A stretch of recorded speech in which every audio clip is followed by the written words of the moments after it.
For a very long time, seeing the Silver Surfer meant bad news for your planet. In Fantastic Four: First Steps, a new version of the spacefaring herald appears with the same message: prepare to be devoured. Will she become a hero like her comic's counterpart? Let's hit the books to find out. Julia Garner plays a Silver Surfer in Fantastic Four: First Steps, and like many MCU actors not named Mark Ruffalo, she's largely kept her mouth shut about major plot details. When Yahoo UK asked what her favorite version of the Surfer is going to be like, she responded, literally, shiny and fast. In another interview with Entertainment Tonight, Garner described her part as not being particularly big either. I felt very lucky to have a little small part. A few things about her role in the movie are apparent from the trailers though. This version of the Surfer, like the one from the comics, is the herald of Galactus, informing planets about their imminent destruction thanks to the devourer of worlds. Unlike the version from the main Marvel Comics universe, she's Shalla-Bal, rather than Norrin Radd. There is a Shalla-Bal version of the Surfer in one key comic story, but before we get to that, we've got to talk about Norrin first. Norrin Radd and Shalla-Bal are both from a planet called Zenla, a technologically advanced world that has become a utopia without crime or war. Though Norrin is happy with his life partner Shalla-Bal, he has also become restless and bored with life on Zenla. Soon enough, everything changes. Galactus arrives and threatens to consume the planet and everyone on it. Norrin goes to confront Galactus in an attempt to stop him. Galactus initially says nothing can, but he does mention that he needs the Herald to travel the cosmos and scout out planets for him to devour. Norrin agrees to do that for him if he spares Zenla, so Galactus makes him the Silver Surfer, with the power cosmic and a board that can travel space at incredible speed.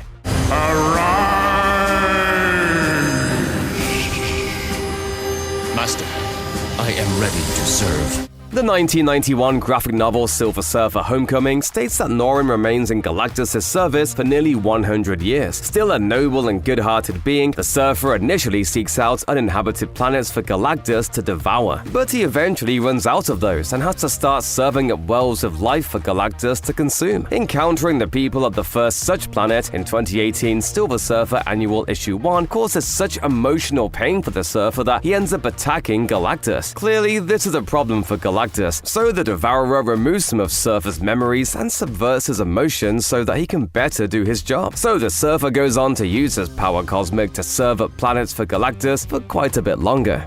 The Surfer's actual first appearance in comics comes in 1965's Fantastic Four, issue 48, by Stan Lee and Jack Kirby. As is later established he has done countless times before on other planets, the Surfer arrives on Earth to serve it up as the next meal for his boss. Your planet is now marked for death.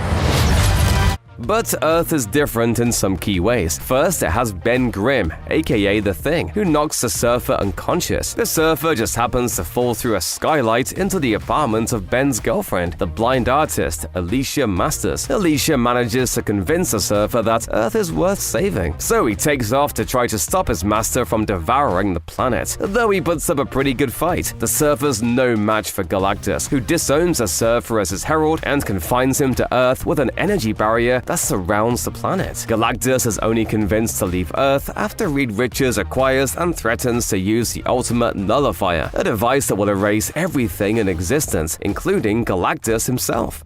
The Silver Surfer spends nearly 10 years trapped on Earth thanks to the cosmic barrier Galactus has raised. With all that power and all that speed, being stuck on a single planet is just about the worst thing that can happen to him. In his next appearance, he gets into a fight with Ben Grimm over Alicia Masters, for whom he still has feelings. The Surfer got his own 18-issue comic series in 1968, and after laying out his origin, it depicts him taking on an array of different villains, including ghost pirates, Loki, the alien Badoon, and the Abomination. Increasingly frustrated by his captivity, Surfer also gets into some misunderstandings and fights heroes including Spider-Man and the Human Torch. In two different stories, Norrin is briefly reunited with Shalla-Bal when she's kidnapped by Mephisto, but she's sent back to Zenla both times. The Surfer also continued to interact with the Fantastic Four. When Dr. Doom temporarily steals the Surfer's power, they work together to stop him. Galactus later returns to Earth to try to bring the Surfer back into his service, but the heroes work together to sate his hunger and send him away.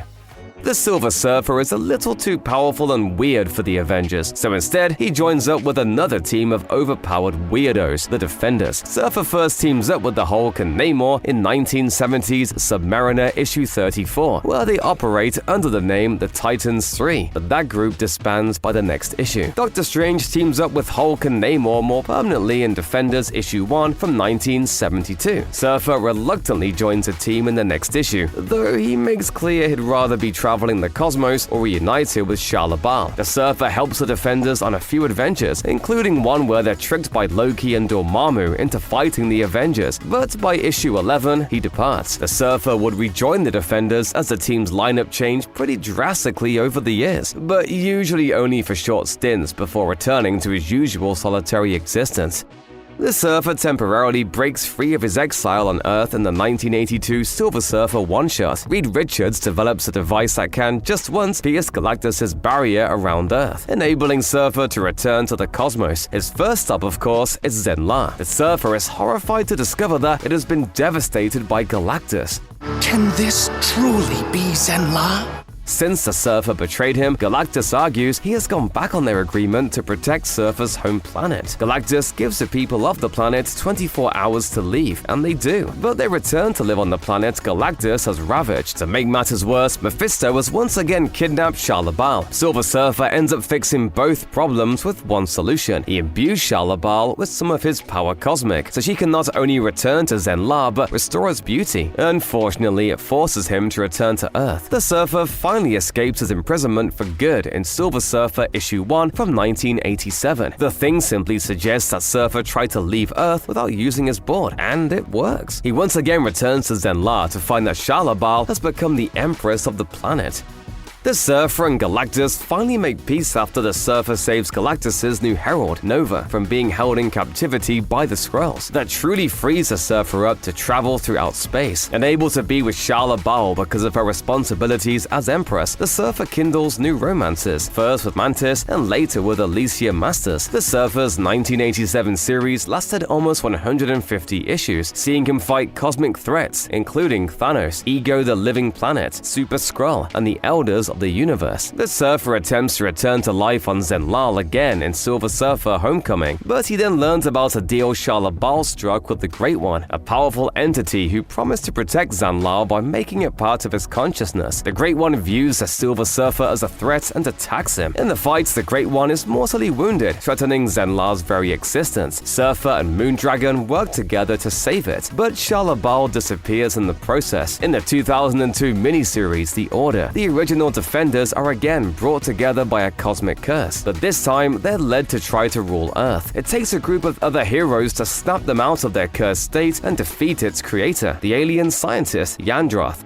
Most of the Norrin Rad version of Silver Surfer's appearances on TV have come as a guest star. He's in the 1967 Fantastic Four cartoons adaptation of the Surfer's first appearance, and several episodes of the 1994 Fantastic Four cartoon as well. He's also in episodes of the Superhero Squad show and Hulk and the Agents of Smash! That said, the Surfer did get one season of his own self-titled animated series in 1997. The 13-episode series spends 3 of those episodes recounting the Surfer's origin story. In another episode, he returns to Zenn-La and reunites with Shalla-Bal. And of course, the Silver Surfer is in the title of the 2007 Fantastic Four sequel, Rise of the Silver Surfer. He's played physically by Doug Jones and voiced by Lawrence Fishburne in the film, which tells a pretty heavily revised version of the coming of Galactus story from Fantastic Four issue 48 to 50. Your herald summons you. Another world awaits. The idea of Shalla-Bal as the Silver Surfer comes from the 1999 miniseries Earth X, which takes place in an alternate dystopian future. Norrin Rad and Shalla-Bal's story is pretty much the same up until a point where Galactus is killed. Norrin realizes that Galactus is necessary to maintain a cosmic balance, so he and the High Evolutionary work together to make Franklin Richards the new Galactus. This new Galactus also gives Shalla-Bal the power cosmic, also making her the Silver Surfer. She's eventually killed killed in a battle with the Celestials. There's another version of Shalla-Bal who becomes a herald of Galactus too, but not the Silver Surfer. In What If, issue 37 from 1982, Galactus not only traps Norrin Radd on Earth after his betrayal, but also strips him of his powers as the Silver Surfer. Galactus then returns to Zenn-La to devour it. Like Norrin did years before, Shalla-Bal confronts Galactus and offers to become his herald to save her home planet. He consents and transforms her into a herald named Starglow. Norrin Radd's Silver Surfer got another of his periodic solo titles in 2003, which lasted for 14 issues. The series starts with what definitely seems like a shock. A surfer seems to be abducting precocious children from Earth who are obsessed with him. It's eventually revealed that the surfer was led to believe that he was doing this in an effort to protect Earth from an evil machine named Marduk. He hoped to help the children develop powers that would protect Earth from Marduk's eventual attack, while also placing survivors on a Great Ark. But it turns out that the surfer had been fooled by Marduk, playing right into its plan to destroy Earth. Marduk seizes the Great Ark and crashes it into Earth. Surfer attempts to save the planet by sacrificing himself, but it takes the awakened power of one of the children, Ellie, to erase Marduk from existence and remake Earth as it was. The cosmic arm of Marvel Comics really regained a new life in the mid-2000s, and the Surfer was there for all of it. The Hulk became a hero on the distant planet of Sakaar for a while in the Planet Hulk storyline, and Surfer was his unwilling opponent in the planet's battle arena. The Surfer had been lured to Sakaar through a wormhole that weakened him enough that he could be equipped with an obedience disc and forced to fight. Thankfully, the Surfer's disc is destroyed in the face-off, enabling him to use his power cosmic to destroy the other obedience discs and free the slaves of Sakaar. After Surfer leaves Sakaar behind, he gets involved in the Annihilation event following the death of Galactus' Herald Airwalker. Choosing the lesser of two evils, the Surfer once again becomes a herald of Galactus to fight off the Seekers, who are systematically killing off heralds. Though Surfer and Galactus are both temporarily defeated and held in captivity by Annihilus, the Guardians of the Galaxy free them. Surfer and Galactus release a wave of energy that plays a big part in ending the conflict.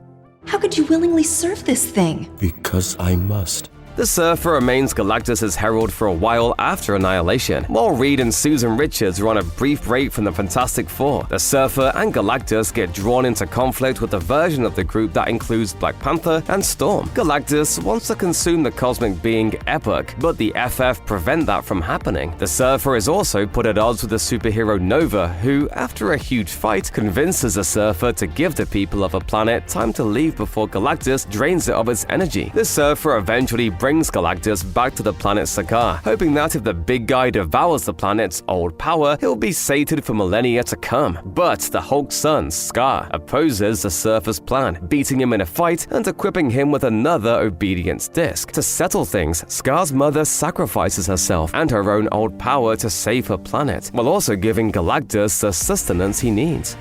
Galactus and the Surfer both join the God Squad to defeat the Chaos King in the Chaos War event. The whole thing leaves Galactus drained, so the big man goes off to recover, while Surfer eventually takes a vacation on Earth in the Silver Surfer miniseries from 2011. The Surfer's respite is quickly ruined by the High Evolutionary, who steals the Surfer's power cosmic away, leaving him as just regular old Norrin Radd. Left powerless, Norrin has to approach the Fantastic Four for help. They work together to trick the High Evolutionary's own herald, Susie Endo, into releasing some of her power. Norrin is able to use that to become the Surfer once again. He also makes out with Endo. It's a complicated relationship. Galactus makes his way back and sends the Evolutionary away. He gives the Surfer his freedom once again and prepares to consume the moon, which the Evolutionary has terraformed into a life-sustaining planet. The Surfer knows that devouring the moon will cause a debris storm that would destroy Earth. The Surfer offers himself up as herald again to stop it and makes the moon as it was before.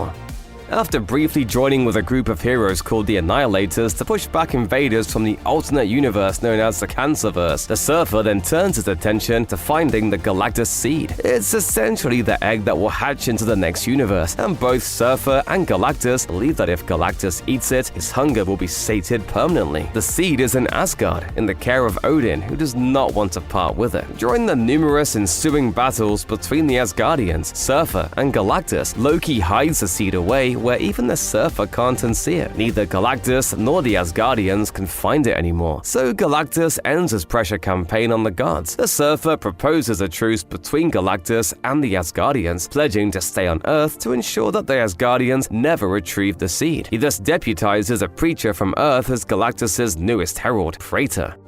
At some unspecified point, the Surfer leaves behind his oversight of Asgard and his service to Galactus, once again independently traversing the stars. At the start of the 2014 Silver Surfer series, he encounters the incredulous Zed, an alien caretaker of utopian space city, the Empiricon. Zed recruits the Surfer to be the Empiricon's champion against a cosmic being, the Queen of Nevers, and kidnaps a woman from Earth, Dawn Greenwood, to convince him. Despite not really knowing Dawn, Surfer works to save her, discovering that Zed was really the bad guy all along and destroying the Empiricon by restoring the Queen of Nevers' stolen heart. Dawn and the Surfer go on adventures throughout the universe for 30 issues and fall in love. In one arc, Shalla-Bal, now known as the Keeper of Great Truth, and the other Zenlavians invade Earth and attempt to forcibly make Earth culture into Zenlavian culture. The Surfer is thus forced to use all his power to erase Zenlar's culture, leading Shalla-Bal to permanently banish Norrin-Radd from his home planet.